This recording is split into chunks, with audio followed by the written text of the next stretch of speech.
Okay, so this picture lands online. Boom. Yeah, like a digital artifact almost. You've got all 9 Duggar sisters, plus Michelle, all lined up. By birth order, which is classic Duggar.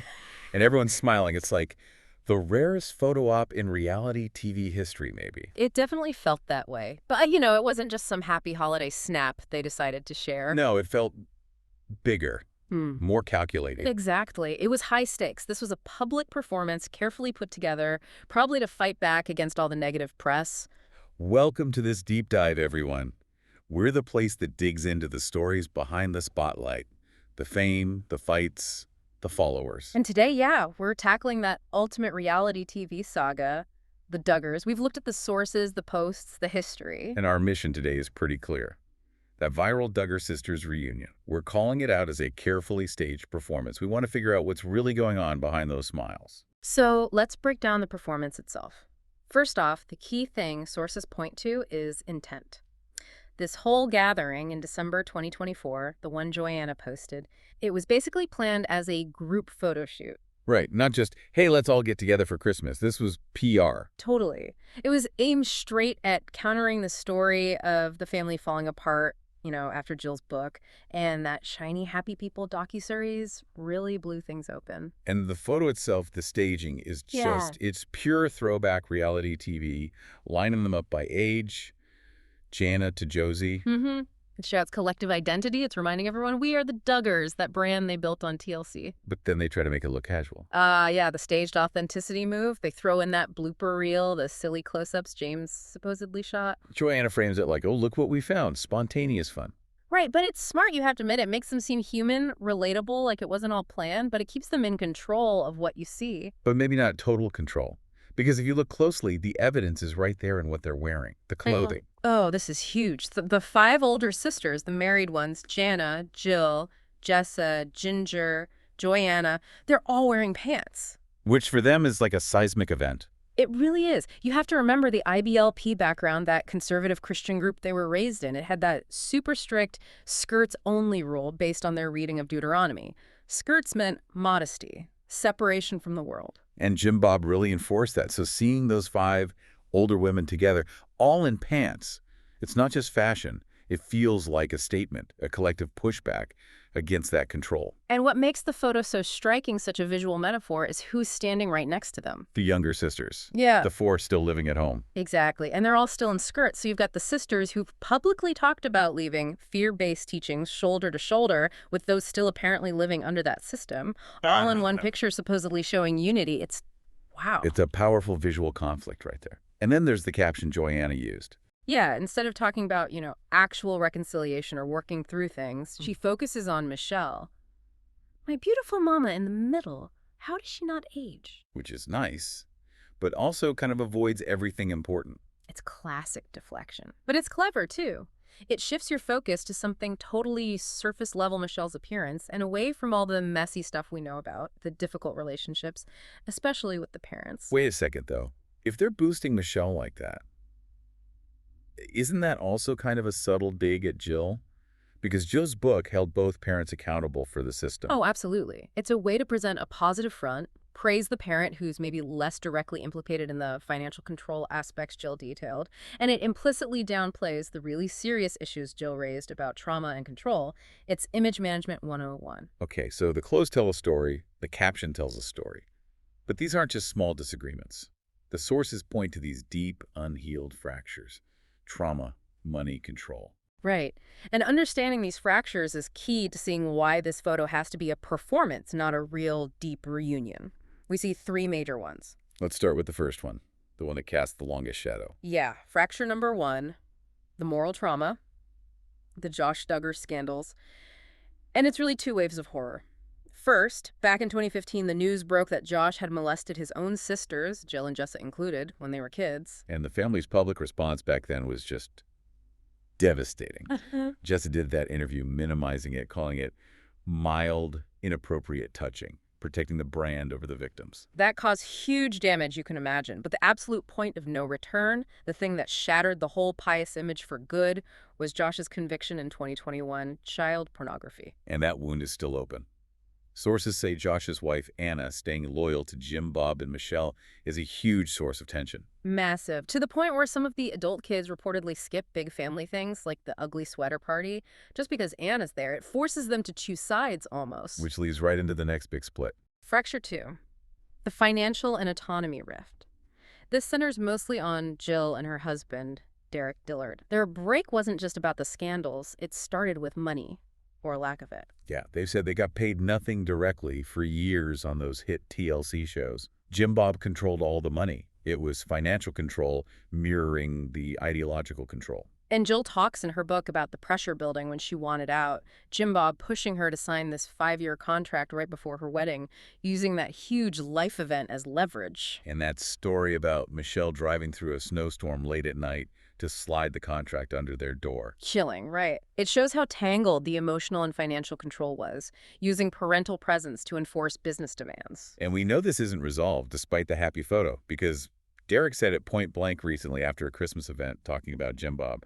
I do not respect him. Doesn't get much clearer than that. The fight for independence is still very much alive. Okay, so moral trauma, financial control. What's the third fracture? Fracture 3, theological separatism. This is mainly Ginger Fuolo's territory. Her approach is more intellectual, and she's doing it from LA, which gives her some distance. Right, she's written books, has a podcast calling the IBLP teachings cult-like and fear-based. She's deconstructing it publicly. Yeah, but her strategy is interesting. She tends to critique the system itself, framing her parents more as well-meaning people caught up in it, rather than directly blaming them like Jill has, especially regarding the control aspects. So you called her the intellectual separatist. Is it genuine separation, or is it more like rebranding, creating a theology that works for a wider audience but still lets her keep ties with her mom? That's the million-dollar question, isn't it? By not directly blaming her parents, especially Michelle, Ginger keeps that door open. She can criticize the ideology but preserve the personal link, at least somewhat. It gives her a different kind of access, maybe a different kind of peace than Jill has found through direct confrontation. So you've got these three massive cracks: moral, financial, theological, but they all seem to stem back to that central patriarchal control, right? The system Jim Bob built. Exactly. And understanding that system is why, any big family gathering involving everyone has to involve some level of performance. If you're finding this look behind the curtain fascinating, make sure you subscribe. We track these kinds of stories all the time. Who's in, who's out, what's real, what's PR. Okay, so let's map out the sisterhood now, Yeah. because they're not one unified block anymore. Our sources suggest there are basically 5 distinct factions, and getting invited to family stuff, it seems totally conditional. All right, lay out the factions for us. Okay, you've got Jill, the whistleblower. She's out there telling her truth, setting hard boundaries. Then Ginger, the intellectual separatist, keeping her distance both geographically and theologically. Then Jessa. She seems like the heir apparent, leaning into the big family life, modernizing the aesthetic maybe, but still very much aligned with the core family values. She's pregnant with number 6 now, right? Kind of the new face of the brand. Okay, who else? Jonna, the oldest, the last to leave home. We could call her the loyalist turn-late bloomer. Married, moved away, but her vlogs still heavily feature big family events, showing strong ties. My last one. Joy Anna, she seems to be the bridge, the mediator. She's the one who posted the reunion video, maintains public ties with everyone. But even she drops little hints of independence, like praising her mother-in-law for teaching her business skills, which, Is a subtle jab at her own parents' financial control. could be read that way, yeah. It's noticed by the close watchers. So the ultimate proof that this reunion photo was staged, not organic. You mentioned attendance records. Right. We looked at 3 key gatherings recently, and when you compare who showed up, you see a clear pattern, a tiered system of who gets included based on, loyalty. Okay, let's walk through them. Event 1. The public performance itself. The December 2024 All Sisters photoshoot. Big effort, maximum public impact. Everyone was there. All 9 sisters, Michelle. Required travel, temporary truces, the whole deal. Event 2. The Ideological Summit. That Share the Arrow's Conservative Christian Conference in Texas, October 2025. This was about shared religious ground. Jill, Ginger, Jessa, Joanna, and Michelle all attended that one. So the shared faith still provides a meeting place. Okay, but event 3 is the clincher. This is the one. Event 3, the Inner Circle. This was a private family vacation in Florida, 40 family members. Jana documented it extensively in September 2025. And guess who wasn't there, according to detailed analysis of who was shown? Let me guess. Jill and Ginger. Bingo. Jill and Ginger were nowhere to be seen in the private vacation footage. So wait, they'll make the huge effort to fly Jill and Ginger in for a public photo meant to show unity, but they don't include them in a casual private family trip just a few months earlier. It makes you think, doesn't it? The conclusion seems pretty stark with that Florida trip. That looks like the reality of the family dynamic now. True, relaxed, unconditional belonging seems reserved for those still firmly in the fold of the loyalists. Jill and Ginger get invited to the public shows, the events with an agenda. Exactly. Events that serve a strategic purpose for the family image, but maybe not the relaxed, private stuff. And the audience sees this, right? They're performing for different crowds. Oh, yeah. Two main audiences. You've got the mainstream media, who mostly took the reunion post at face value. Oh, look, they're together. Michelle looks great. And then you have the snarkers. The Art of Duggar snark community online. Yeah. They're like this massive, critical network analyzing every post, every picture, like it's a move in the Duggar Civil War. They're the ones catching those subtle digs, like Joanna's business skills comment. They see the strategy. They refuse to just accept the surface image. They know the history. They're the skeptical jury constantly watching, and the family knows they're watching. So let's bring it back. For you listening, trying to make sense of this, what's the takeaway? That December photo op, it was a reunion, yes, in the sense that they were all in one place. But it wasn't reconciliation. Not even close. It was a performance built on nostalgia and deflection. And our analysis really suggests true reconciliation is pretty unlikely without a massive change in that patriarchal structure Jim Bob still seems to control. And the change just isn't happening. Right. And the sisters themselves are on such different paths now. Jill's public truth-telling versus Ginger's more intellectual deconstruction. Those paths might not even be compatible in the long run for healing within the family unit. This family knows image. They're fluent in it. So, yeah, we'll probably see more of these rare reunions staged for the cameras, for PR.